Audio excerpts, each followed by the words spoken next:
시청자 여러분 안녕하세요. 머니올라 시간입니다. 6월이 며칠 남지 않았습니다.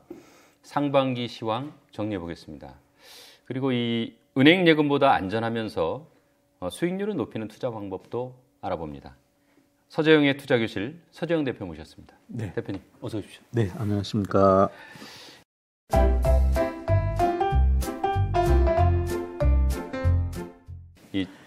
이 세월이 이렇게 빠릅니다.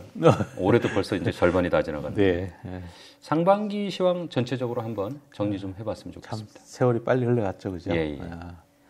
그 연초를 우리 한번 가만히 돌아보면 전부 나쁜 얘기들만 했잖아요. 예. 아마 작년 연말쯤에는 금리 이슈가 막 시장을 엄청나게 공포로 몰아갔고, 예.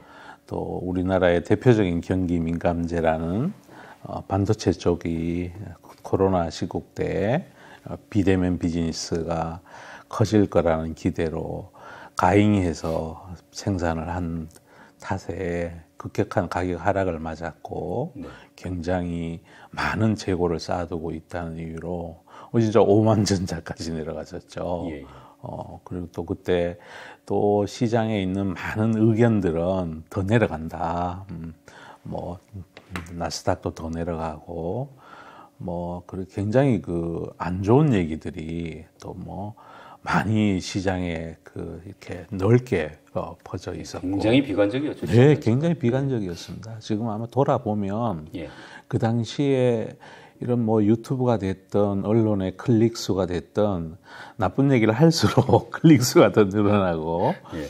오직 비관적인 얘기들만 있었는데, 돌아보면 그때가 이제 바잉 오퍼튜니티였죠. 이제 매수 찬스였고, 이제 자산시장을 가만히 보시면 주식시장이 가장 경기에 선행하거든요. 예. 선행하다 보니까 가장 안 좋다 그럴 때가 나쁜 뉴스에 살 수 있는 기회를 주는 거죠. 그런데 안 좋다는 것도 이제 다 사서 되는 건 아니고, 가령 반도체 같은 경우에는 어차피 우리나라의 두 개 기업이 전 세계 메모리 반도체 70% 이상을 차지하고 있어서 그 반도체 인더스트리가 사라질 수는 없는 것이고, 또 예. 다운턴이 됐던 이유가 무슨 경기 이슈도 있지만 가잉 재고에서 기인한 거니까 그때는 강력히 사야 된다고 제가 말씀을 드린 적이 있고, 지금 많이 올랐어요. 그 기준으로 따지면 40% 정도 네, 올랐죠. 진짜 많이 넘게 올랐어요. 그럼 또 미국에 있는 빅테크 기업들도 똑같은 여정을 겪었는데, 그 당시만 해도 나쁜 얘기들, 그러니까 경기가 퇴행할 거라는 것 때문에 이익이 줄어든다는 거, 예. 그리고 또 금리가 여기서 더 오르세요. 작년 1년 내내 우리 금리에 시달렸으니까, 예. 금리 이슈 이 두 가지에 시달렸죠. 그래서 그때는 CPI 지수가 어떻게 나오냐가 주된 관심사였고, 아마 시장에 재테크 관련된 언론 매체, 또 유튜브 이런 데도 온통 관심은 이제 금리에 가 있었죠. 예. 근데 요즘 이제 쑥 들어갔죠, 그죠? 여전히 좀 남아 있는데, 예. 그때에 비해서는 많이 쑥 들어간 편이고. 맞습니다. 그래서 그때 바닥을 만든 거죠. 사실 바닥을 만든 거고, 지금 이제 거기서부터 한 40% 올랐고, 미국의 빅테크 기업 7개도 바닥에서 거의 50%, 미니멈 한 40몇 프로는 다 올랐고, 많이 오른 종목은 진짜 80%, 90% 오른 종목도 있어요. 예. 엔비디아 같은 경우에는. 그 큰 기업들이 참 그렇게 오르는 거고 참. 네, 어마어마한 거죠. 그래서 시장은 이제 다시 노말 수준까지는 올라온 것 같아요. 예. 그래서 섹터별로도 경기 민감재 섹터들은 다 골고루 다 올랐고, 여전히 못 누르고 있는 게 있죠. 우리나라에도 보면 이제 가령 그 기술 변화가 초래한 문화의 변화 이런 걸로 인해서 플랫폼 기업들은 다시 또 우리 밑으로 하강하고 있는 중이고, 구글이 엄청나게 많이 선전하고 있어서 그래요. 국내 시장에서. 맞습니다. 그래서 이제 국민주라 그러는 네카오가 굉장히 안 좋은 퍼포먼스를 지금 기록하고 있고, 전 조금 그 큰 흐름에서 보면 앞으로도 뭐 그렇게 아주 아웃퍼폼을 많이 할 것 같고 그렇지는 않아 보여서 좀 걱정되고 있는 중이에요. 그 슬금슬금 외국인들이 도망가요 이제. 그런데 참 개인 투자자들이 많이 갖고 있는 종목인 게 좀 걱정이죠. 그러니까 개인 투자가분들이 그 단기 하락폭이 크다는 이유로 밑에 지금도 그 거래되는 걸 보시면 호가창이 많이 쌓여 있어요. 그게 다 개인들 매물이고 거기다가 기관 외국인이 갖다가 던져버리니까 저절로 강제 매수를 당하게 되는 거죠. 예. 근데 경기민감제, 삼성전자나 이런 것들은 그렇게 해도 문제가 없는데 얘는 기술주잖아요. 기술주인데다가 앞으로 기술주라는 거는 지금 PER이 높게 거래되고 있다는 거거든요. 높게 거래되고 있는데 한 1년 동안의 어닝 그로스가 예를 들어 PER이 30배인데 어닝 그로스가 30%가 안 나오면 PEG가 1을 한참 넘어가는 거거든요. 그렇죠. 근데 과거에 성장하던 때는 대면 비즈니스, 플랫폼 비즈니스, 그다음에 검색 트래픽 견조하고 카카오 트래픽 견조하고 카카오 엔터테인 견조하고 이럴 때는 이제 멜론 같은 것도 잘 되고 그럴 때는 그게 1년에 그로스가 그만큼 나왔어요. 그것도 수년 동안 그렇게 난 거예요. 예. 수년 동안 난 거니까 지금 PER 30배에 대해서 시장에 거부감이 전혀 없는 거고, 근데 어닝 그로스가 30%보다 밑으로 하강하고 있는데 여전히 PER 30배가 과거 레벨의 저점이다 생각하고 거기다가 우리 개인 투자가분들이 사자고 대놓으면 여기들 갖다 팔아버리니까 그럼 저절로 강제 매수 당하죠. 그래서 개인 매수 상위 종목이 수익률이 좋았던 건 원래 2차 전지 섹터였고요.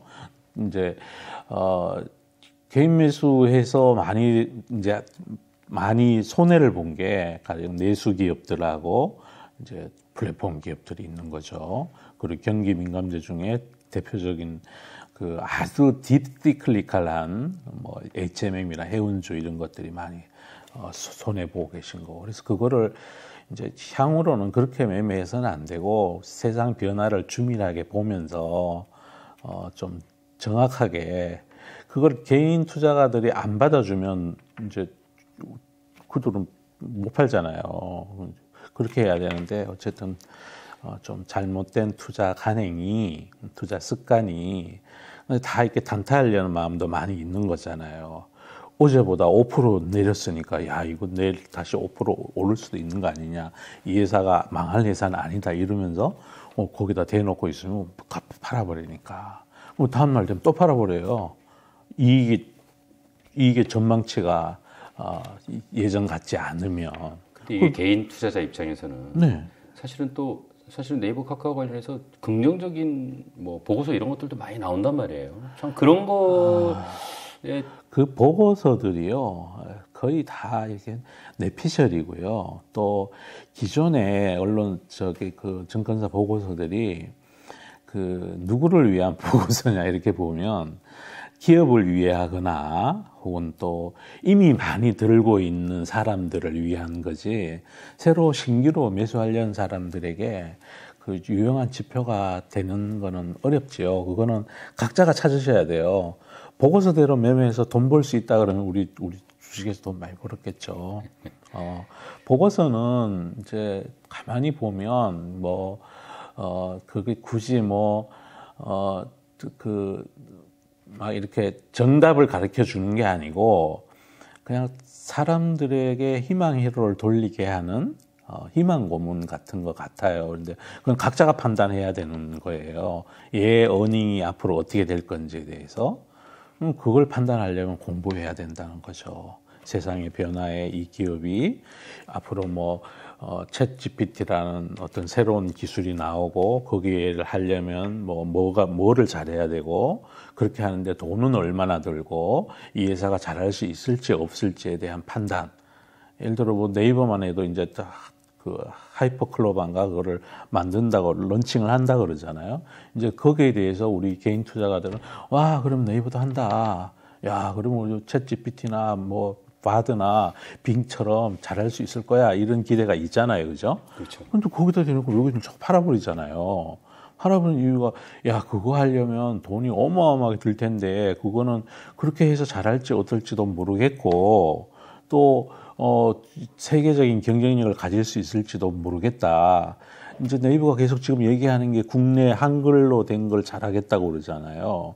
아, 근데 저 구글의 바드는 한국어로 이미 출시를 해버렸고, 그러면 한국에 특화된다는 게 무슨 의미가 있나요? 저는 별로 의미가 없는 것 같아요. 왜냐하면 우리나라도 이제 글로벌 그 경제에 속해 있는 나라라서 가령 뭐 한국어만 검색해서 하겠다 그러면 미국의 뭐 13대 대통령부터 뭐 17대 대통령들의 정책 실패를 나열하시오. 만약에 그렇게 물었다고 쳐요. 그럼 미국에 있는 방대한 블로그나 전 세계에 흩어져 있는 그걸 다 읽어야 거기 정답이 나오는데 한국의 어떤 사람이 그렇게 물었는데 네이버는 국문으로 된 것만 검색을 해서 잘 모르겠는데요. 이렇게 하거나 엉뚱한 대답을 내놓으면 그거는 AI로서 의미가 없는 그게 돼버리는 거니까. 근데 구글은 구글의 바드나 챗GPT는 저기 이순신 장군이 어떤 사람이에요라고 물으면 글로벌에 있는 거 한글까지 다 읽어가지고 답을 준단 말이죠. 그래서 그런 것들에 대한 그냥 막연히 재료로서의 얘도 해, 우리도 해 그게 아니라 얘가 잘할 수 있는지에 대한 판단 능력을 보는 게 중요한데 그걸 알려면 이제 깊이 있게 생각도 좀 해야 되고 한 단계 더 들어가야 된다는 거죠. 그러니까 뉴스만 보고 호재다, 악재다 이렇게 하면 안 된다는 걸 여실히 보여주고 있는 거죠. 대표님 저희가 뭐 이제 보고서도 보고 공부도 하고 책도 보고 뭐 뉴스도 보고 하는 게 사실 궁극적으로 어떻게 보면 주식시장에서 결국은 오를 주식을 사고 내릴 주식을 팔기 위해서 사실 하는 건데 가격을 맞추려고 하는 거예요. 돈 벌려고 하는 거죠. 그렇다고 보면 이게 지금 이제 네이버 뭐 카카오 말씀도 하셨습니다만 이게 일시적으로 내리는 건지 우리가 이제 그 보통 뭐 눌림목이다 일시적 조정이다 이렇게 얘기하고 이게 추세적으로 내리는 건지 그런데 이 추세적으로 내리는에도 불구하고 고점 대비해서 많이 떨어졌다고 그래가지고 이제 소위 말해서 그거를 뭐 매수를 하고 이렇게 하다 보면은 뭐 더 떨어지고 이런 문제가 생긴단 말이에요. 그렇죠. 그런 걸 어떻게 구분해야 됩니까? 그거는 이제 그냥 가장 쉽게 발견하는 방법은 이제 개인 투자가분들이 차트상에 연간 차트 있잖아요. 그러니까 그러니까 10년 전에 주가는 여기였는데 해마다 이렇게 쭉 내려오는 기업이 있어요. 연봉이라고 그러죠. 네네네. 연간 추세가 계속 하향하는 데가 있어요. 그런 회사는 피하셔야 돼요. 그건 추세적으로 내려오는 거죠? 네, 추세적으로 내려오니까. 그러니까 한 달 뭐 일주일 주가는 어떤 특정 수급이 그 궤적을 왜곡시킬 수가 있어요. 그런데 연간으로 혹은 분기로 이렇게 쭉 만들어지는 이 궤적들은 그건 기업의 실력이거든요.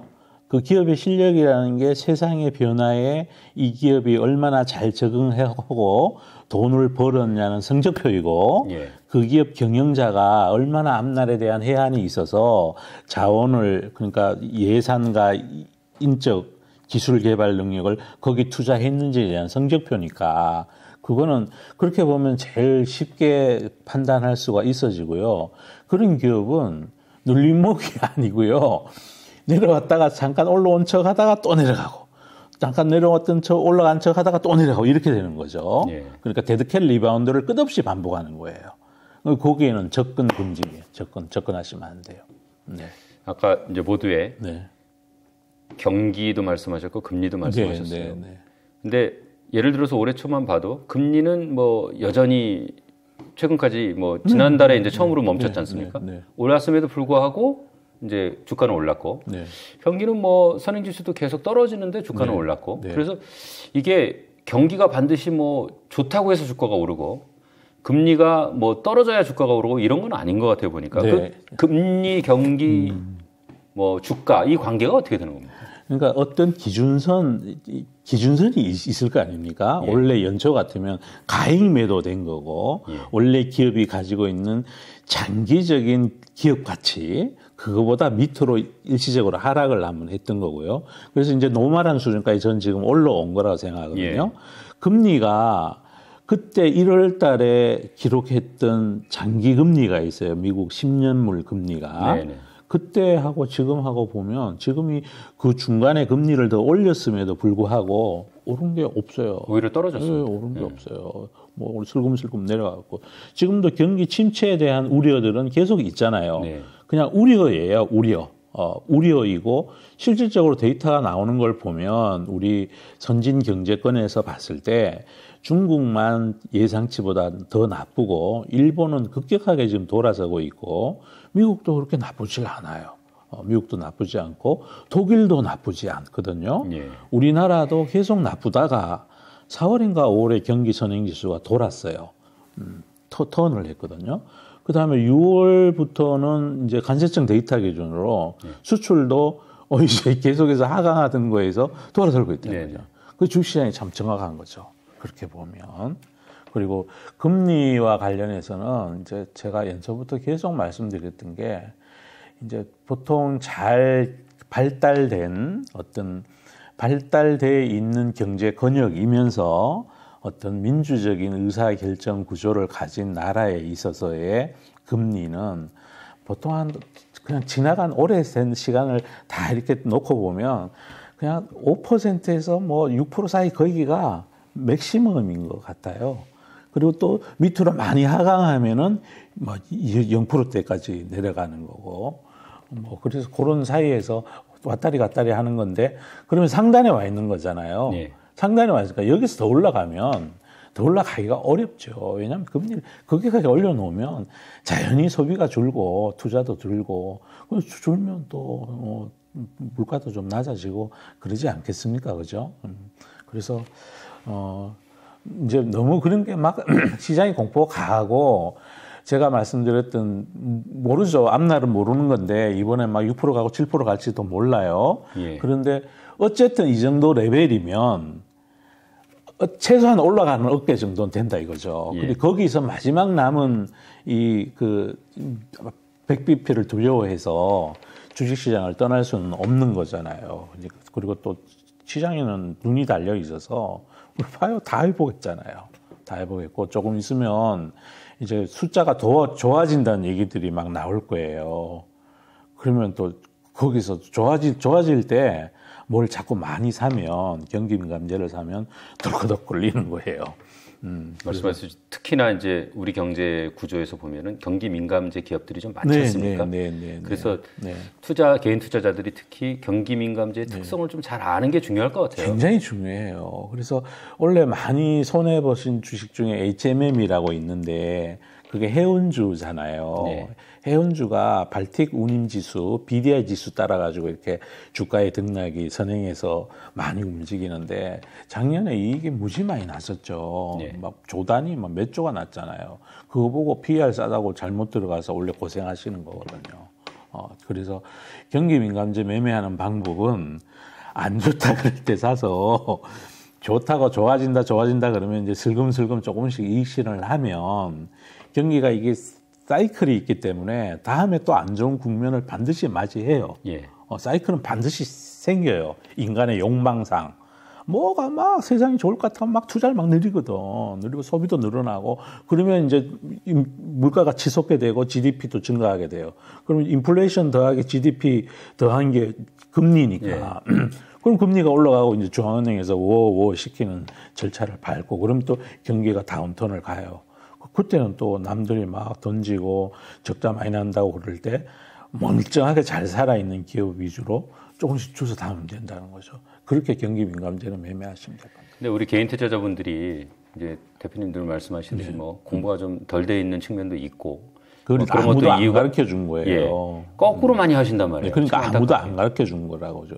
그러니까 그거를 사실은 공교육에서 좀 가르쳐야 되는 거죠. 최소한 이제 어떤 기업이 이익이 좋은 게 이 회사의 구조적인 이유 때문에 P와 Q가 지속적으로 늘어나는 건지 그건 구조적 성장주고요.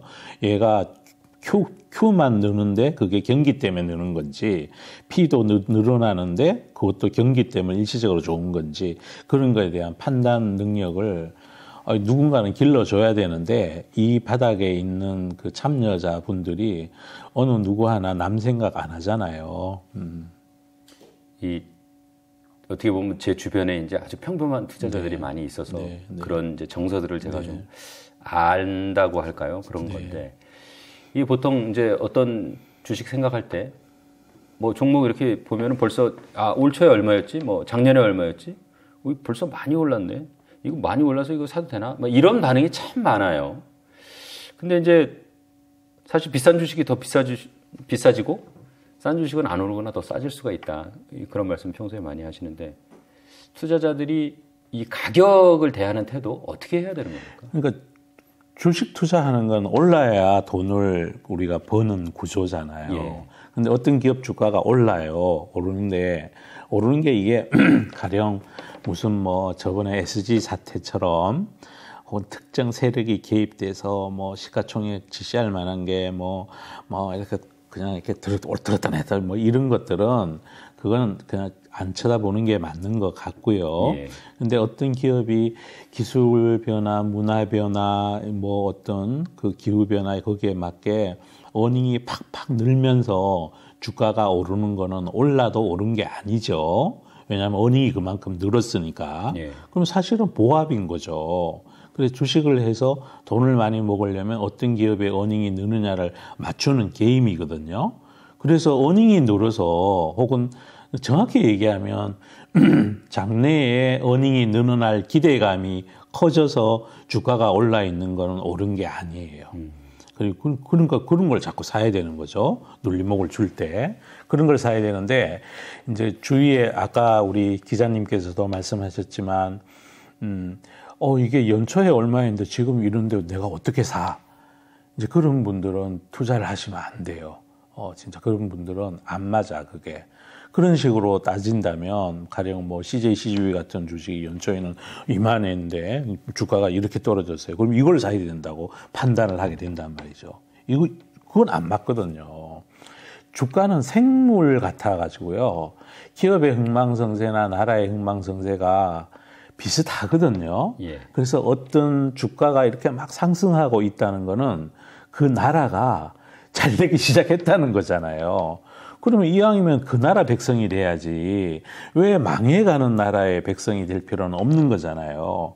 그래서 항상 관심 종목을 이렇게 설정해서 놓고 보실 때 오르는 기업이 자꾸만 생기는 관심 종목을 만들어야 돼요. 다만 여기서 잡주는 제외하고 테마주, 뭐 일시적인 뉴스 따라 막 오르내리는 이런 주식은 제외하고 구조적으로 쭉 성장하는 기업의 주식을 사야 된다는 거죠. 그래서 이제 결론을 말씀드리면 자꾸 올라가는 주식에 관심을 많이 가지셔야 되지 내려가는 주식의 가격 메리트를 보고 거기 들어가는 거는 아주 잘못된 투자 습관이에요.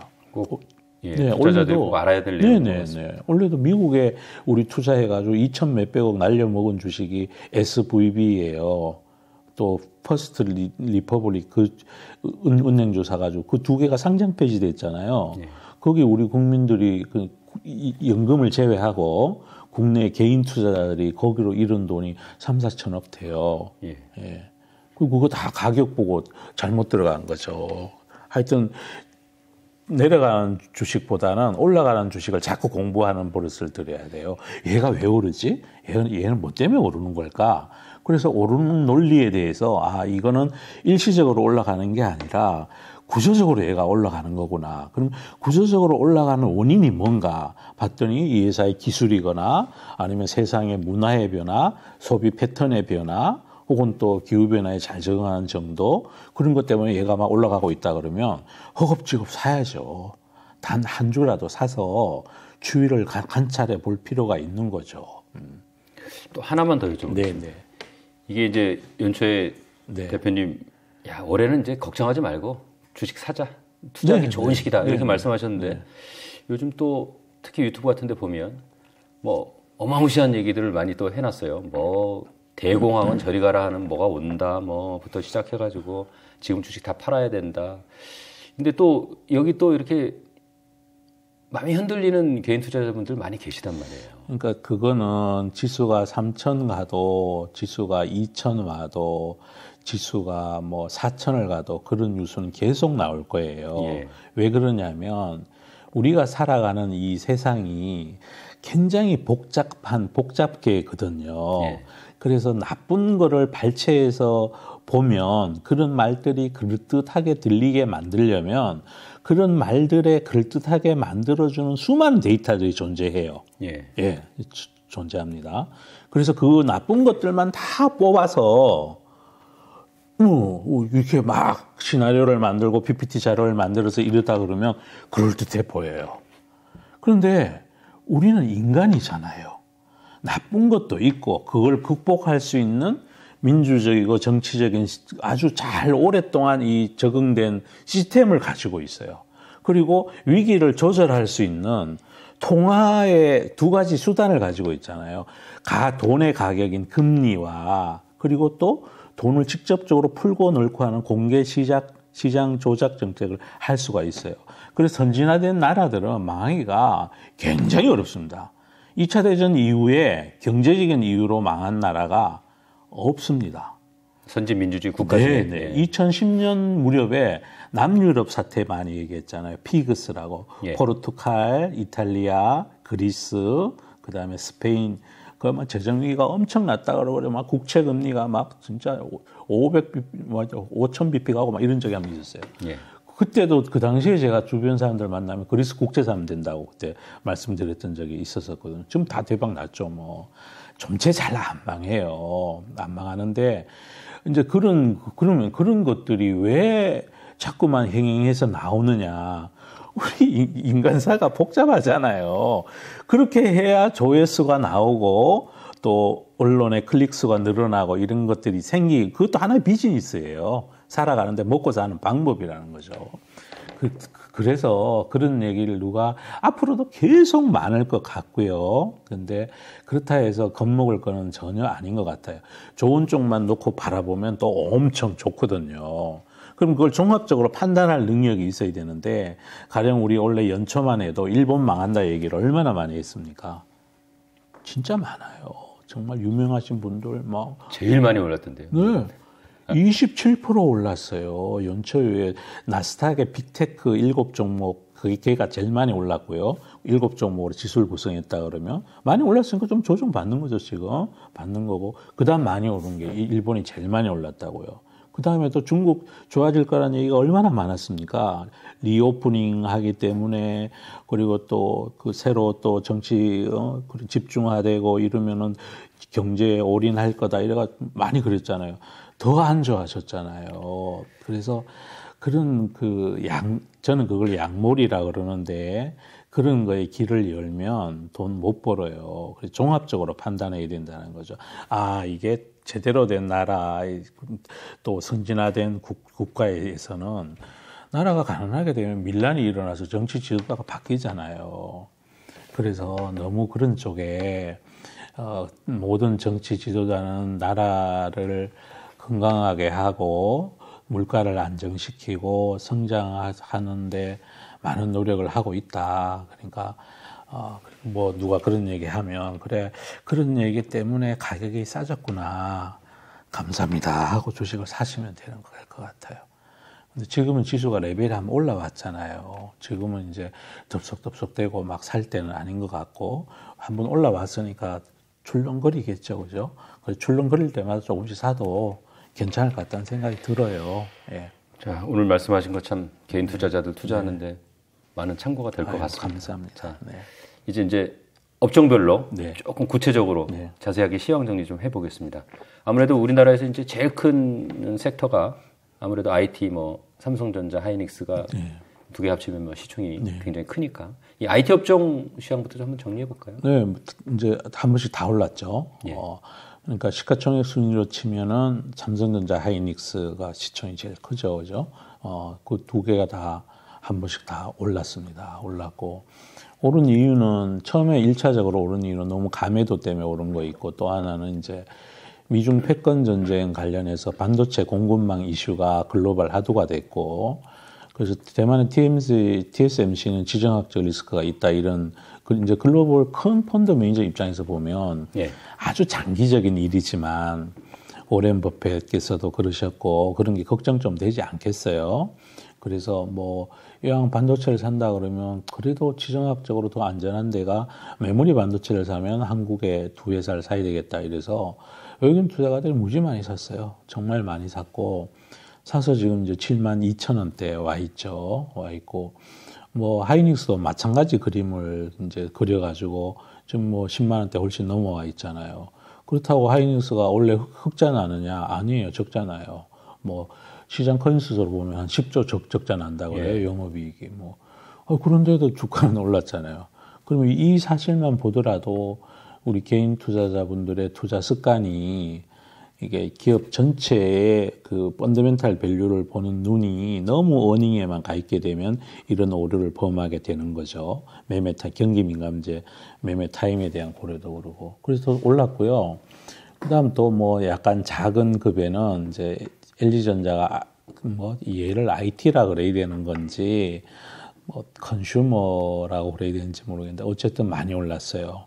뭐 걔도 뭐 그 두 개 회사 못지않게 바닥 대비 많이 올랐고요. 걔는 이제 구조적으로 성장하고 있는 것 같고 또 애플 밸류 체인인 뭐 LG 노텍도 바닥에서 제법 많이 올랐어요.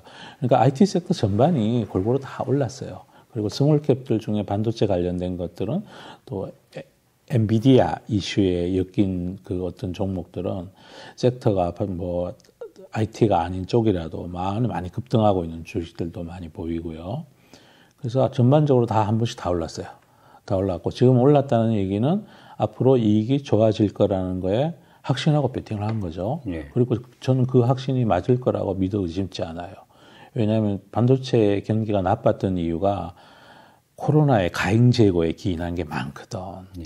그래서 뭐 앞으로 이익은 좋아지겠지요. 내년 되면 또 다시 반도체 쪽에 이익이 아주 많이 이제 원래 이제 재고 정리 끝나고 특히 상반기 이익에는 재고 이슈가 많이 들어갔다고 보셔야 돼요. 그래서 상반기 이익은 노멀한 이익이 아니고 그러니까 떨이하는 그런 게 있어서 상반기 이익을 보고 이 기업의 실력을 평가해서는 안 된다고 생각을 하는 거고 내년 되면 또 좋아질 거예요. 좋아지면 뭐 또 뭐 8만 전자 가고 그럴지도 모르죠. 근데 하여튼 그때가 되면 또 너무 좋아하시면 안 된다는 거죠. 아주 좋다 그럴 때는 이제 조금씩 경기인관절은 좀 팔아야 된다. 그런데 그때는 또 제가 이런 얘기를 해도 그때는 또 사실 거예요. 그때가 대야 본격적으로 사신다니까요. 그러니까 공부 안 하신 분들은 그때 사시는 거고요. 공부하신 분들은 지금 사서 그때 좋다 그럴 때 팔 거예요. 그걸 판단할 수 있는 방법은 그때쯤 되면 특히 삼성전자는 외국인 수급이 주가를 절대적으로 결정하거든요. 워낙 시총이 커서. 그래서 아마 외국인 투자가들이 한 일주일 내내 지속적으로 판다 그러면 눈치를 채고 같이 슬슬 도망을 갈 준비를 해야 돼요. 엔비디아가요, PER이 200배예요. 예. 예, 시총이 1000조가 넘어가 있어요. 1조 달러니까. 그러면 뭐 거기서 왔다 갔다 지금 거리니까 올 때는 4% 내리면 또 밑으로 내려오기도 하고 그런데 그게 1000조 달러면 우리 돈으로 1300조잖아요. 예, 1조 달러면 1300조. 네, 그러니까 1조 달러면 1300조인데 아이고 우리나라 반도체 회사 두 개 합해도 600조가 안 되잖아요. 지금 올라 있지만. 그래서 그런 큰 주식에 대해서는 우리 또 개인 투자가분들이 큰 주식도 안 좋아하시는 분 되게 안 좋아하시거든요. 근데 포트에 그걸 좀 아주 나쁜다는 얘기 나올 때는 좀 담고 가셔야 돼요. 네. 그래서 IT 전반적으로 하면 다 올랐다. 그런데 못 오른 IT도 있어요. 시대 변화에 적응하지 못하는 IT들은 못 올랐어요. 거꾸로 내린 데도 있고. 그건 사면 안 되는 거고요. 그렇죠. 그거는 사면 안 되는 거죠. 이게 주가가 올라가는, 그리고 내려가는 주식은 막 이렇게 정조 시절에 조선의 역사를 산다? 그러면 그때 기술적 반등을 한 거잖아요. 한번 개혁이나 혁신을 통해서 한번 잘 하겠다고. 근데 그게 안 되잖아요. 세월호 때 다시 또 밑으로 가서 결국은 이제 고종황제 시절을 끝으로 한 나라가 이제 운명이 바뀌어버린 거니까. 그래서 잘 안 되는 기업은 그런 길 가는 기업이 많아요. 많아요, 진짜. 새우깡을 100원 내리고요.